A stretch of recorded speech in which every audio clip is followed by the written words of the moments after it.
First and foremost, I just want to say thank you guys for tuning in, liking, sharing, commenting. It all works. It all helps myself. It helps other people get this messaging out there.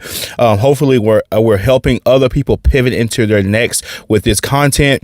And so today's daily dose of leadership is going to be focused on owning your numbers. Owning your numbers.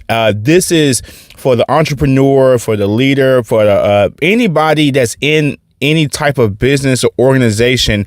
There is numbers involved with that business or with that context. Whether it's you got sales, you've got performance metrics, you got efficiency metrics.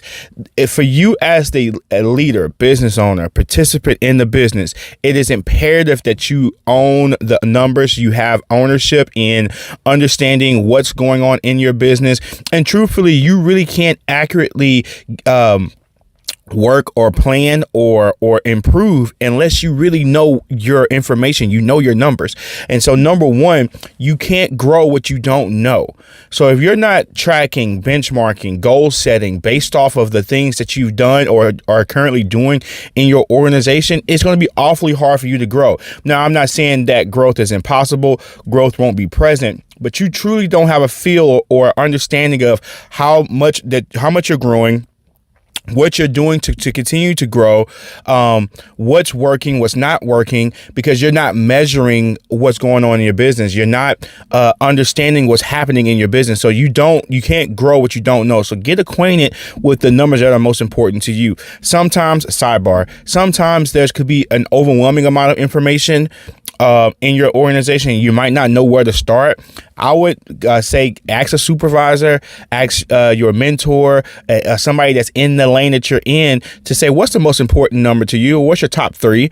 And so you start from there and start working your way down to the other numbers, because once you start to identify what your top three is, I'm sure there's other metrics that go along with those top three numbers. All right. So number two, you have to spend time analyzing your blind spots through measurable activities. You have to spend time measuring your blind spots, analyzing your blind spots through measurable activities.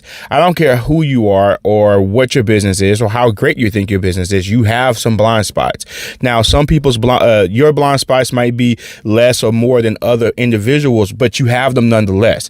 And so you've got to look at, well, where are the dimmest parts of my business, the darkest parts of my business, the parts of my business that I can get better at. Now, is it, sometimes that requires ancillary work, that requires busy work, or not necessarily busy work. Don't want to say that, but it might require things that aren't as popular or don't look as appealing as other activities in your business. But it's a necessity for you to get an understanding of what your blind spots are, what measurable activities correlate to those blind spots, and then start to see if you can push incremental growth by benchmarking where you currently are in those metrics, and then applying thought and applying just the things that you have at your disposal, your resources, to be able to move those things forward.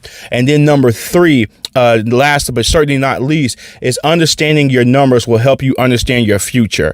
And so understanding where you are currently in your organization, whether you're the business owner, a leader in the organization, definitely gives you the outlook to see what your future is, whether that's your future as an individual, your future as a company, as a business, as a nonprofit, whatever the case may be. You have to get into the mindset that it is important for me to understand where we are, so I can understand what we need to do to get to where we want to be. A lot of times I think we don't necessarily, maybe not think about this in this context, but we don't want to be stagnant. We don't want to be in an organization where we're not moving forward. But you truly can't really understand if you're moving forward, backwards, or if you're sitting in neutral unless you understand what your numbers are. And so getting an understanding of what it is that you're doing, how you're performing, what your day-to-day activities are yielding, I think is really, really important. And plus, you really express the idea of stewardship for the organization that you're tasked with leading. Because the thing about it is, if you're not measuring what you're doing, what other people are doing, you could be spending money from a labor standpoint, from a wages standpoint, frivolously towards activities that do not yield profitable measurements. And so that's something that you definitely want to understand in the context context of owning your numbers. And so number one, you can't grow what you don't know. Number two, you have to spend time analyzing your blind spots through measurable activities. And then number three, understanding your numbers will help you understand your future. So hopefully this content has helped you get just a little bit better today. And until next time, TPE family, peace.